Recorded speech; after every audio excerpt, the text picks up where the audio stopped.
Hi, my name's Charlene April, and I have been sharing stories about my experience in foster care on YouTube and also writing blogs about things like empathy and narcissism and resiliency, and also been talking about my experiences in foster care.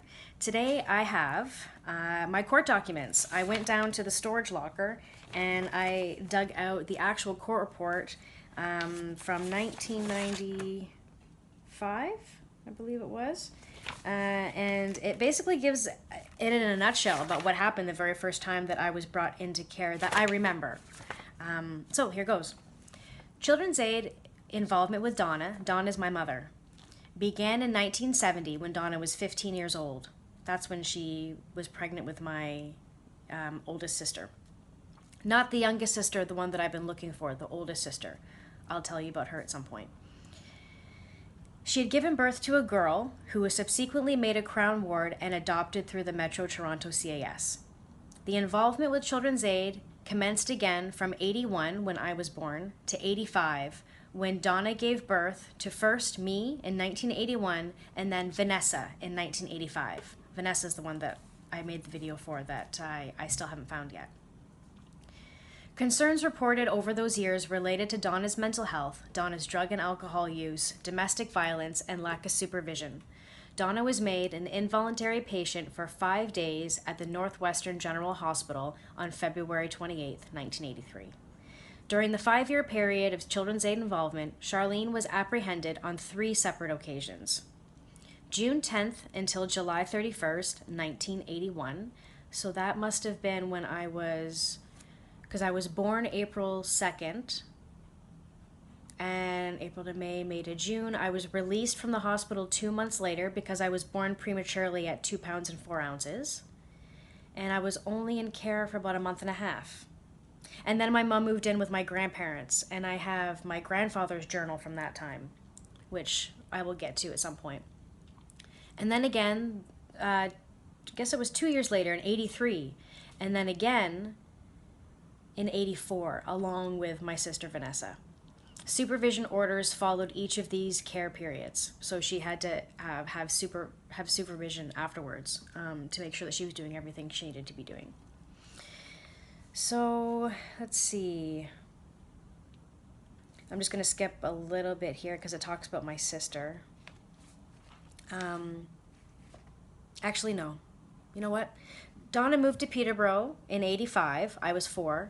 And in May of 85, Donna contacted the Children's Aid to report that she wished to relinquish custody of 5-month-old Vanessa, who had been diagnosed with cerebral palsy. Vanessa was eventually made a Crown Ward on July 10th, 1985, and adopted. The Children's Aid had involvement again with Donna in February of 1990, when concern regarding lack of supervision was reported. That was the time that my mom forgot where I was and left me with these people for a couple of days that I didn't really know, but they were nice and they fed me and they gave me a place to sleep. But she was partying and she left to go get something and she never came back, and then I found out that she was in jail. Anyway, she got me back. So in June of 1993, so this was my first time remembering coming into foster care, Donna, my mother, reported to city police that Charlene was missing. Donna had apparently taken Charlene to the neighbors and had gone to a party.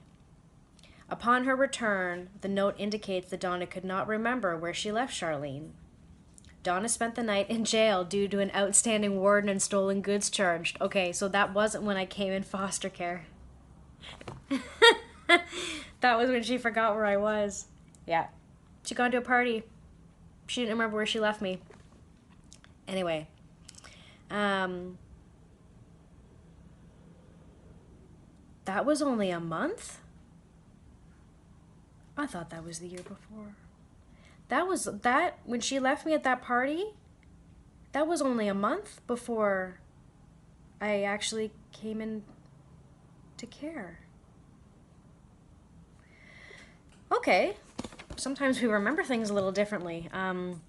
So in June was when she forgot me at the party, July 1993. Donna woke up her daughter at 2:30 and asked her to leave the apartment.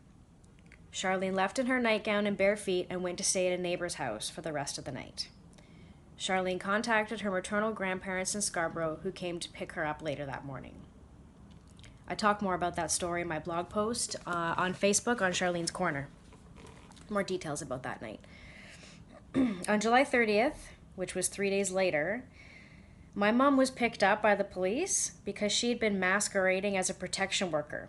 She reportedly had been trying to apprehend somebody else's child. I never talked to her about it. I just know she had done that. So she was made an involuntary patient at the time. She tried to leave the building 7 days later. She contacted Children's Aid, and then she was picked up again and put back in to the Nichols building, which is the local mental institution. I don't know what the political correct term for that is. And then she left on a pass, and she never returned. I remained in the care of the society from then until January 6th of the following year, when I was returned to my mother. So it's kind of interesting. It goes through all that, and then it just says I was returned to her. It doesn't really say, like, what she did. It says that she had to provide what she needed to do in order to get me back. The rule was that mother will keep the Children's Aid advised of her phone number, arrange visit access, attend court, and when Miss Hamilton's consistently demonstrated that she has a stable and appropriate means of providing for herself and Charlene.